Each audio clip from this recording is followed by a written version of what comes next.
We have a lot of people on the bench for 2016, and I think even after that, I think this bench goes a little bit deep. But going into 2016, I get concerned that Jeb Bush, if he doesn't implode, because he is savvy, regardless of what one thinks about his political platform or his policy ideas, he is politically savvy.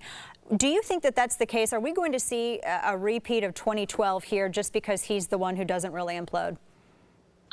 I'm not sure that we are not witnessing an implosion, frankly. Something that would be politically savvy would be to appeal to the conservative base in a conservative primary. And Jeb Bush has done nothing but run as the eat your peas candidate. He's going to give the conservative base really hard news, tough lessons that they have to internalize, even if they don't want to. And the fact of the matter is that he is trying to appeal to a conservative demographic. And as a result, he's got a really low ceiling of support. He registers pretty well in the polls in the low teens, but only because his competition also registers in the low teens. I don't feel like he's got a really high floor of support. There's a lot of conservatives who aren't willing to support Jeb Bush under any circumstances, and there's a whole bunch of other candidates who appeal more to the conservative electorate than he does.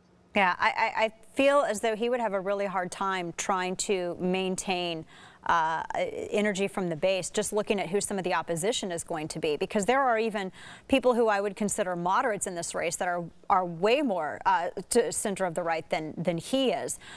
In terms of, Cruz announcing today, obviously he has a difficult pathway to the nomination, but for someone like Jeb Bush, what would he have to do to lose the nomination entirely?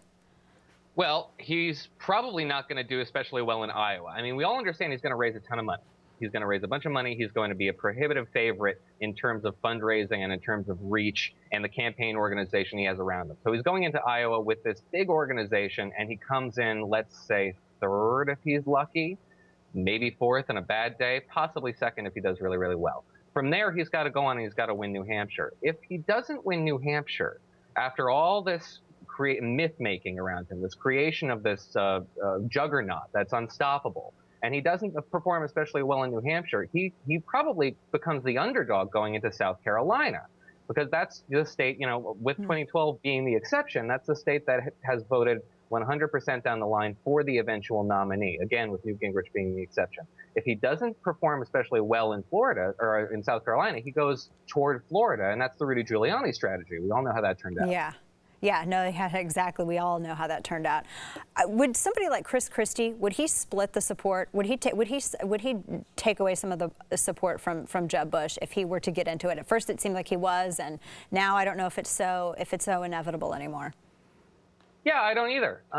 You kind of hear rumblings in the establishmentarian Beltway coastal community of the Republican Party that, yeah, they're interested in Chris Christie, but he also has a really a low ceiling of support. And then there's other establishment candidates that kind of straddle the line, like Marco Rubio, like Scott Walker, who can appeal to both, real columns of the conservative community and maybe possibly mend the divide that really has fractured the GOP. So I think one of those two candidates right now, if we were to head to the polls tomorrow, one of those two candidates who really has the potential to bridge some divides in the GOP would look like a more tempting candidate to them than even Jeb Bush, and certainly more than Chris Christie. So really, they could essentially thwart Jeb Bush's presidential plans, either Walker or Rubio.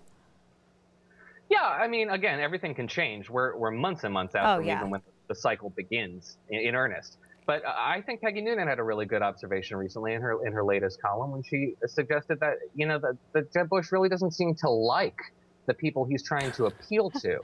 And that resonates, that comes through. You see it, your unsuppressed gag reflex at the top of the break is indicative of how the whole movement feels. He's really just not a very amiable individual. He just doesn't seem that way. He does not have that likability factor. No, I don't think he wants to really cultivate it. It's almost like he resents being forced to do that. He wants to be the candidate that's authoritative rather than feared rather than liked, as it were. Right. And I don't necessarily think that's going to play especially well in the conservative primary.